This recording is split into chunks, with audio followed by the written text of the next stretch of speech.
Hey, it's me, Kristin. Welcome back to my channel, Kristin Cooks.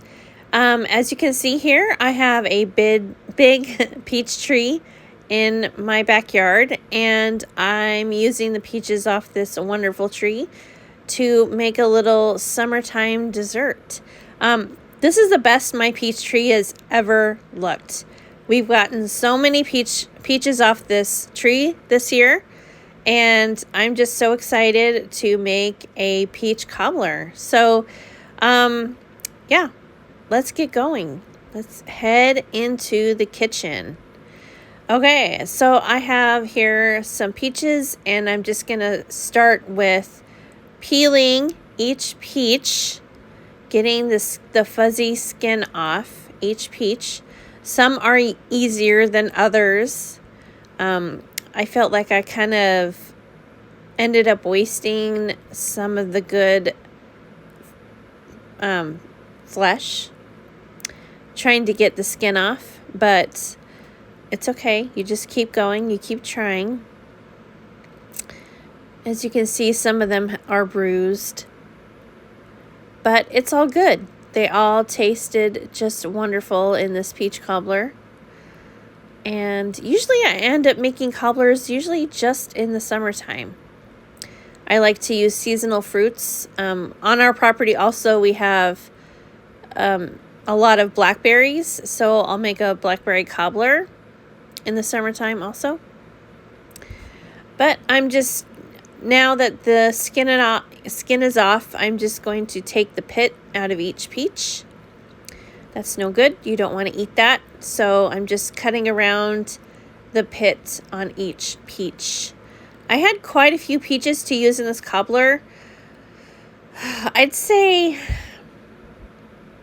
maybe 10, maybe a little less. I don't remember exactly. I didn't count exactly how many peaches. But for the recipe that I'm going to link for you, it says 6 to 7 peaches. So I probably did 9 or 10, I think. I had some in the fridge downstairs.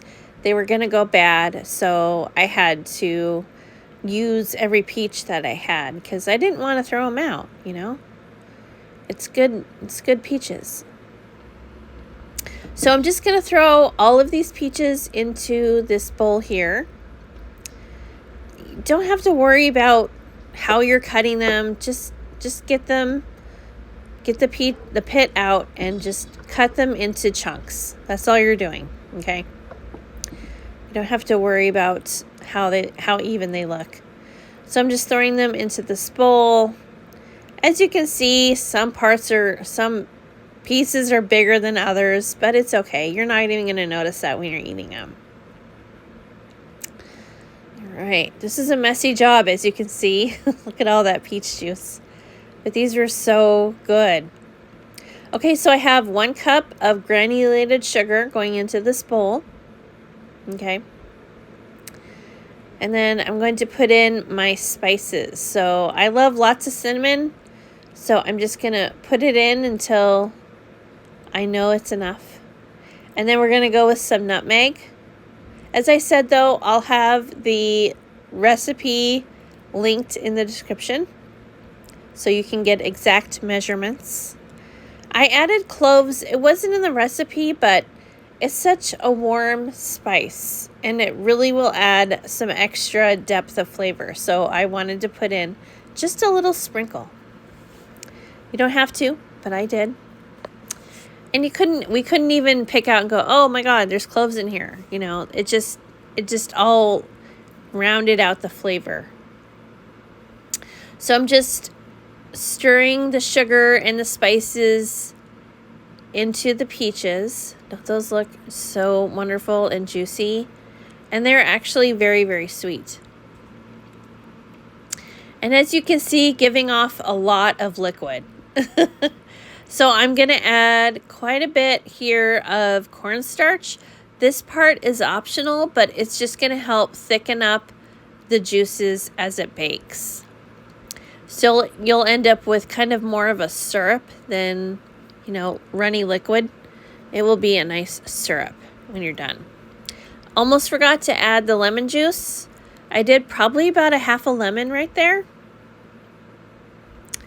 And just mix it all together. And then you're going to want to let this mixture sit for at least 10 minutes. Just so that all the flavors can, meld together. And it'll be just so good. So I just mixed this all together and I just let it sit. I probably let it sit for about 30 minutes. And now I'm going to make the cobbler batter. So I have 1 cup of flour, a cup of sugar. Yes, a lot of sugar in this, but it's so good. And then baking powder, 1 teaspoon. That's going to help it rise in the oven. And a little bit of salt right there. And I'm going to add more cinnamon to the top. You don't have to, but I love cinnamon, so I'm going to add a little bit more to the top. Incidentally, when you're growing your peaches on your peach tree, bugs do not like cinnamon. So that was very good. So I ended up sprinkling some cinnamon on the tops of the peaches as they were growing on the tree, and that helped keep the bugs at bay. Little tip there. Okay, and then 1 cup of whole milk. We're going to just whisk it into the dry ingredients, the flour, the baking powder, and the salt, and the cinnamon. This is going to help us form a batter.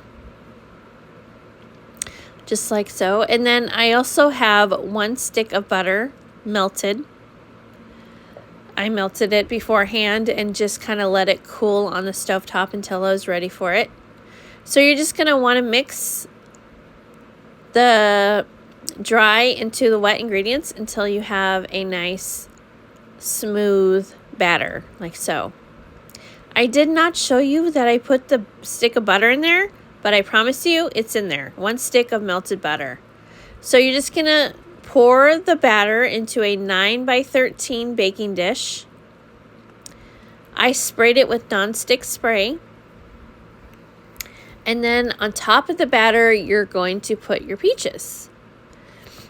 So I had a little bit more peach to batter in here.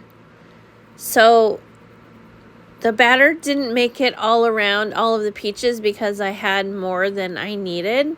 But as I said, I wanted to use up what I had already picked off the tree. So there you go. It's okay. It was all still delicious. So good. So I'm just sprinkling this turbinado sugar. This sugar will not melt in the oven, and it'll add just a little layer of crunch to your desserts. You may not even notice it, but I like to put it on top of like banana bread or zucchini bread when I'm done. And it just adds a little bit of texture. So I believe it was $3.75 for about 40 minutes. I'll have to recheck my recipe, but this is it when it's done. And it tasted so good. So I'm just going to let it sit out here. Let it get nice and cool. As you can see, it's nice and bubbly. It should be all nice and set when it's done. And this is here after it's setting on the stovetop for a little while, couple hours. And we're going to have a try. I'm eating mine with vanilla ice cream, but if you don't want ice cream, you could do some whipped cream instead. It'd be just as delicious. So this was really so good. I'm so glad I made it. And I will have the recipe linked for you. I hope you make it also.